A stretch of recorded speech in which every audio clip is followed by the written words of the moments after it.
Welcome to Tech Savvy. My name's Leigh Newman and I'm the Associate Provost at West Georgia Tech. And we're so excited about our Director of Instructor joining us today. His name is Creighton Kelly. We're spending the next couple of episodes focusing on our veterans. We've got Creighton, who is a veteran. We have 2 students coming up in the next episode. Well, 1 student and 1 employee, and they're all veterans.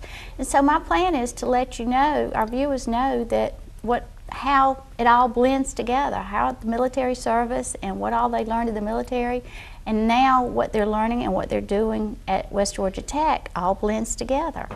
So Creighton, thank you so much for joining us today. Oh, it's a privilege and an honor to be here today. Thank you. Good, good. And I appreciate all your hard work as your Director of Instruction, and you just have your finger in all areas of the school, and I sure do appreciate your help and constant support on everything that we're doing. Absolutely. We're making a difference out there. We're all about the students. And we're very proud of it. We're very proud of it.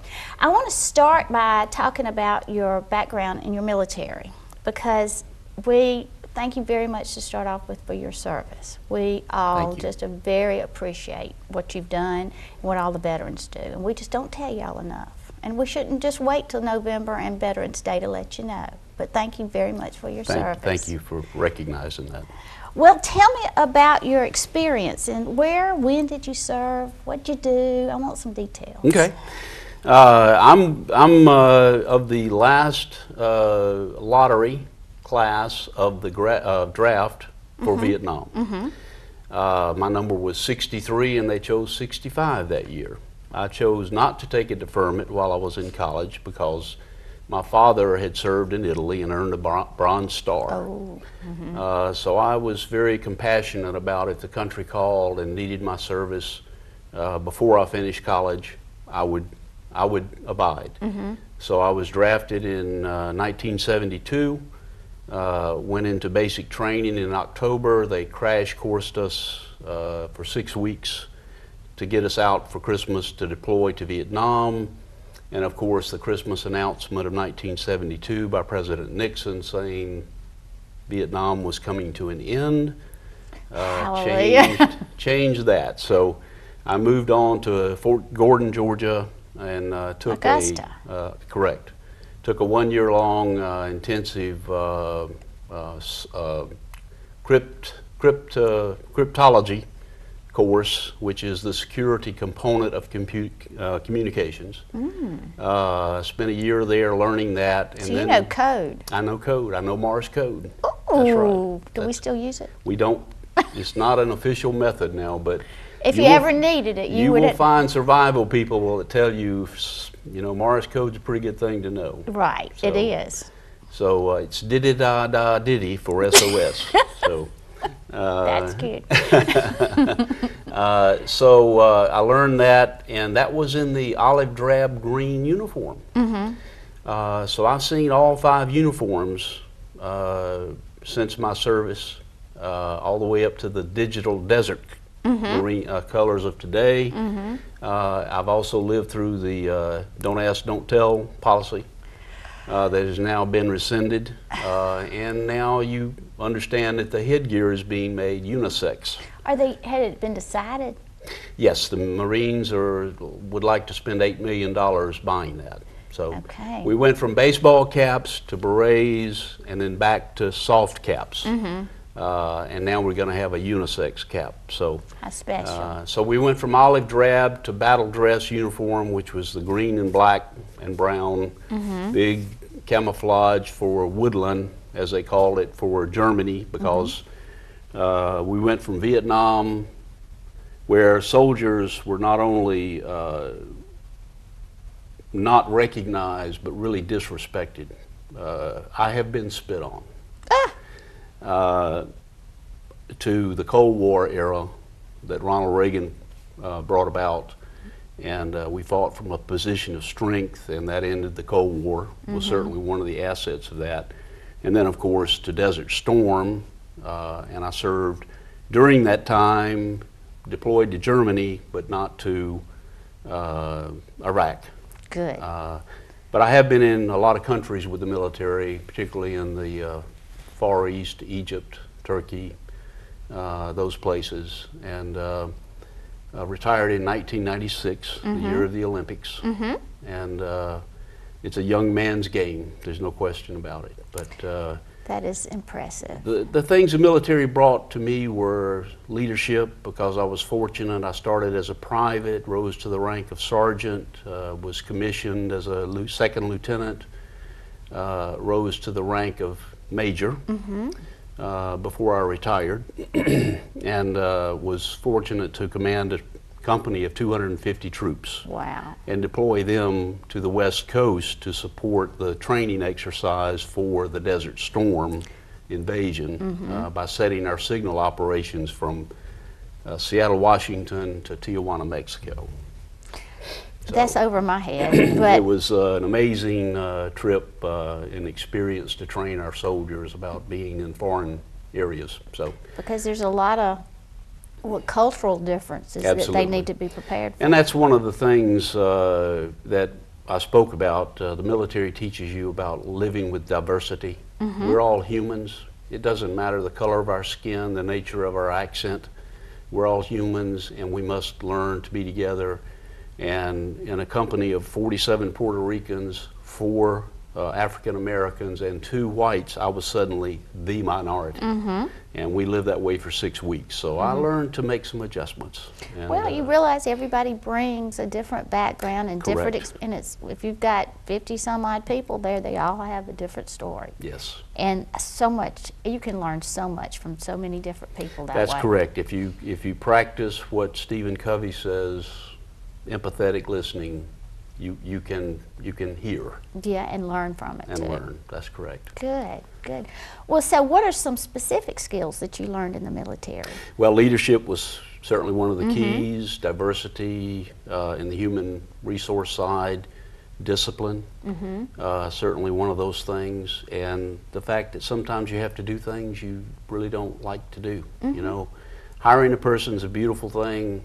Telling a person they don't have a job is not a good thing. Fun, no. But you have to you know, live for the bigger cause. The big picture. And you have to make those adjustments as they go. So that's been helpful to me to get past my emotions of you know, asking for a performance, and if you don't get that performance, finding a way to get it done, and if not, then we've got to find another way. The end result, it may be something that causes us a sleepless night or two. That, I know, definitely. So if you had to say 1 or 2 specific valuable experiences that you can tell us about, give us just a little synopsis of it.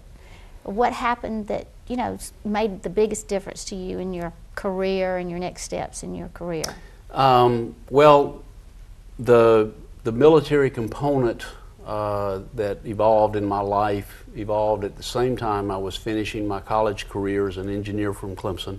Bless your heart. And May was a really blessed month for me. My second child was born in May. I graduated from Clemson in May. I received my commission in May.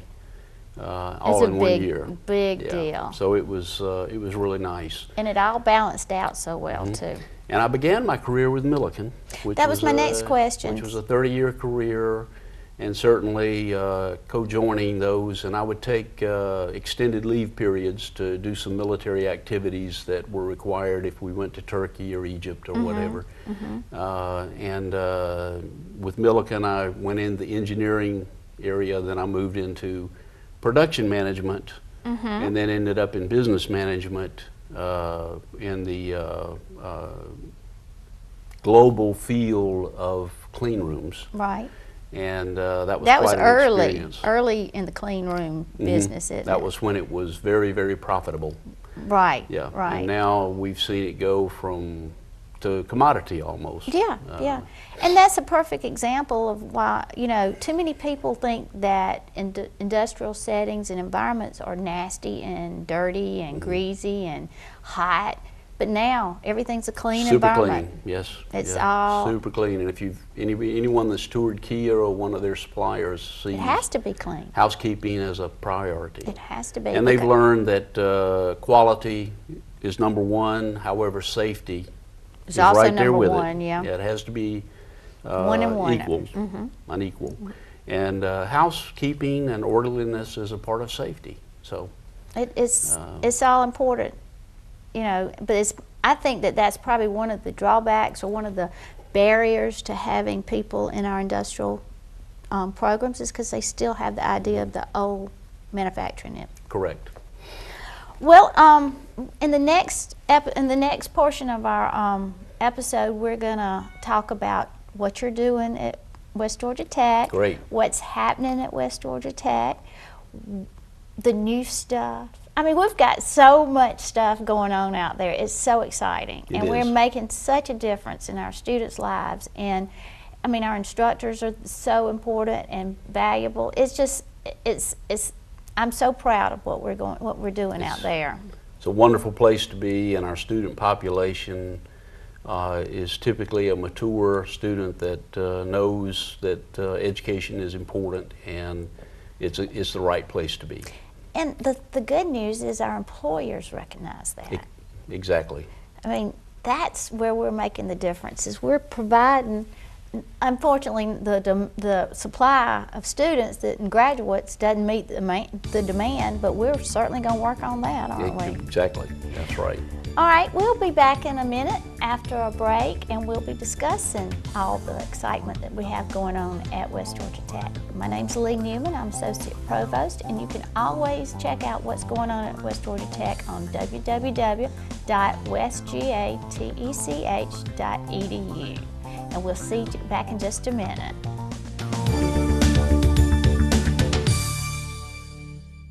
Welcome back to Tech Savvy. My name's Leigh Newman. I'm Associate Provost at West Georgia Tech, and we have our Director of Instruction with us today, Creighton Kelly. And we spent the first part of the episode talking about your experience as a veteran and in the military. And now I want us to brag on all the fun stuff that's going on at West Georgia Tech. Okay, good. Tell me, first of all, the biggest news, the most recent biggest news, is the PAR visit yesterday. Tell us about the PAR visit. What does PAR stand for? I'll tell you what PAR stands for. It is the Performance Assessment Review.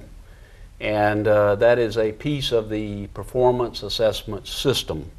We have a set of criteria, and it's all encompassing. It includes the curriculum, how well we develop programs. It's program specific, but it also looks at how we tend to the welfare of the student, what our facilities are looking like in terms of cleanliness, emergency evacuation routes. Do we have appropriate protective signage up, like weapons restrictions? So that team comes in and spends a full day cherry picking the questions. Let me see your classroom, let me see the technology that you're using, and of course we're really blessed at West Georgia Tech with a lot of PowerPoint presentation materials, smart boards, a host of things that just really enhance. High tech too. Yes, and it's high tech in the fact that a student can sit in a classroom today and the instructor can videotape and record electronically all of the notes that are on the chalkboard, so to speak, and download that to a file and put it in Angel. And Angel is a platform that all of our students can access, and they can see those instructions, review those instructions. If they are studying that night and say, well, what did she really say there, they can go back and review that. And we are 100% web enhanced, which means all of our instructors have, at a minimum, their syllabus, their students' grades that they can see where they stand at any time, and their attendance. So now if we do a full online course, that means that a lot more instructional materials are there.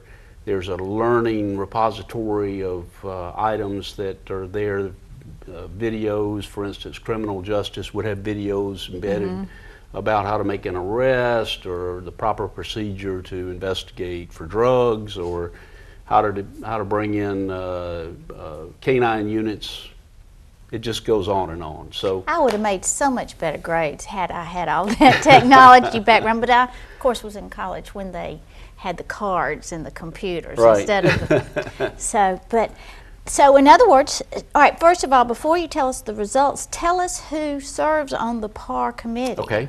The PAR committee is designated through the Technical College System of Georgia, TCSG, and they find qualified instructors at other campuses. They assemble as a team and come in and investigate us. So it's really a sharing of nature.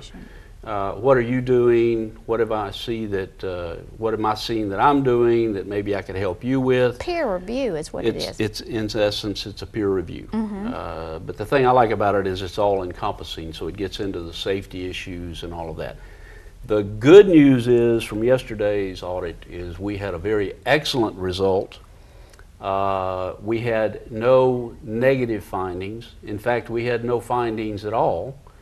And we had one superior commendation in the fact that for the first time, we had all of the documentation filed electronically. So everything was at the tip of their fingers. At the tip of their fingers. And so they were given access to a lot of our information directly. And of course, we sent them files for their review to come forward. And all they had to do was go find things. And a simple example is each department was asked, "Where's your first aid kit?" And it's easy to show them where the first aid sign is. You have to produce the kit, and then you actually have to open the kit, and they kind of check for things like, do you have triple antibiotic cream? Do you have Band-Aids?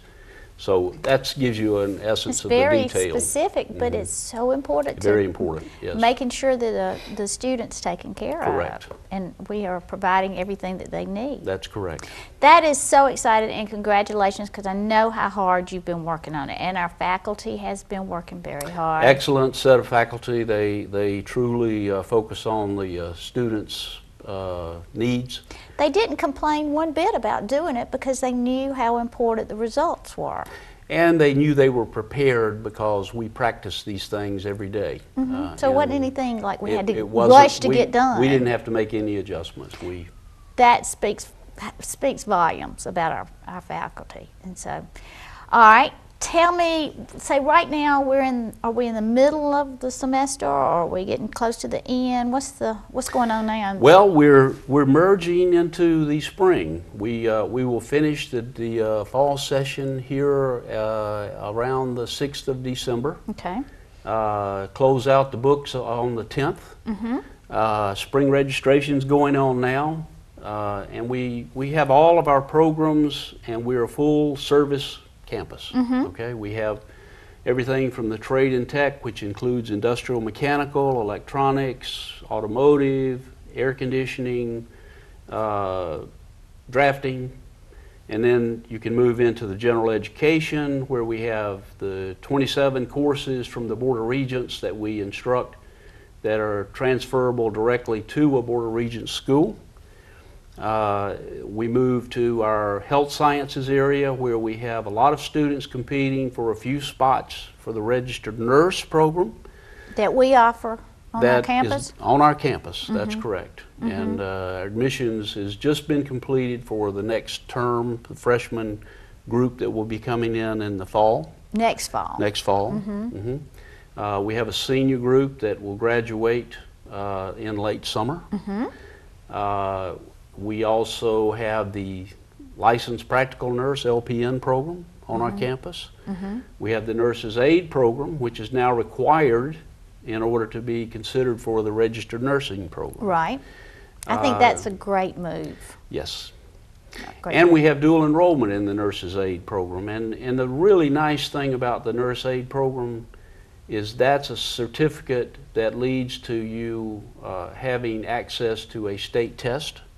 And you can become licensed, and they're jobs. They're jobs. Big demand for our graduates in that area. Correct. Correct. And we have an excellent reputation. I've talked to nurses in different medical facilities that say, yes, just tell us when you've got some more. We need more. We need more. I think that speaks for itself about our reputation, especially for our instructors in our program. So very proud about that. And one more area to talk about is our business area, which is really robust. We've hired a new business management instructor, Angela Farley. She'll be with us starting in the spring. So now the spring for our viewers really starts in the winter. That's right. It's a semester now. January the 6th we'll kick off classes for spring session beginning in January, and that will take us into the May time frame for the summer session. The schedule's complete. It's online out there for you to review. There are classes traditional on campus, there are classes online, there are classes that are hybrid, meaning that you can come half the time to class. You may only have to make one trip to West Georgia Tech campus. Or you can take it online and make 0 trips and save the gas. So we're trying to meet the student where you are. We realize that many of our students, in fact most of our students, married, families, working, so we have to meet you where you need to be. And I can tell you we're affordable. Our $85 per credit hour charge is unbeatable. It is. And if you're an in-state student, you qualify for HOPE. You get that benefit, and the HOPE grant has been restored, that if you have a 2.0 GPA, you now have 45 credit hours that you can take on the grant, and then you can move into the HOPE scholarship. If you're going into a longer term. If you're going into a degree or diploma, a degree program. It's just the best deal in town. It's the best deal in the state. Let me tell you, it's the best deal in the state because, particularly in the business area, most of the courses you take, if you want to move on to the bachelor's level, if you complete the degree and try to transfer the degree, almost all colleges will take that degree completely. And that's impressive. That adds a lot of hours to your curriculum versus taking a few here, a few there, and trying to transfer a few courses where they may say, well, we don't take a humanities here, so we can't give you credit for that. If you take the package, they tend to take the whole thing. Take the whole thing. We're about to run out of time, but I know there's several things that we've got to make sure the world knows about. Okay. I want you to talk about the purchase we just made. I signed the purchase requisitions yesterday. You know, we're really anxious about our trade programs. Our world needs technicians. We're in a position to provide them with the training, and we need the students to train. So we just purchased 6 sets of robotic equipment, which means that it's a PLC loaded programmable device that's attached to a car, and that car has many, many things that it has to do. So we're challenging a student in this environment that similar to what you would see, that whatever you do with this program, the outcome has to appear here in the car. And that's kind of like what's on the end of the robot. So as a robot would have to articulate through the kinetics of movement and adjustment and change, students going to be challenged with that. We also have, and this is going to be a really nice addition because this is current technology. And it can be, I mean, as technology improves, we can upgrade.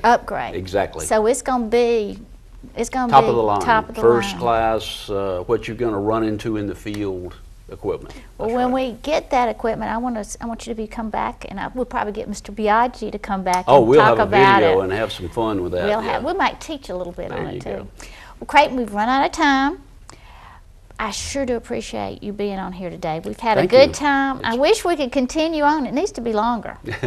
But thank you again for joining us. My pleasure. Will you promise to come back? I promise to come back, and please consider West Georgia Tech in all your plans. We have a staff of faculty that are just outstanding. Thank you very much. And Thank you again for joining us on Tech Savvy, and we look forward to seeing you at our next episode.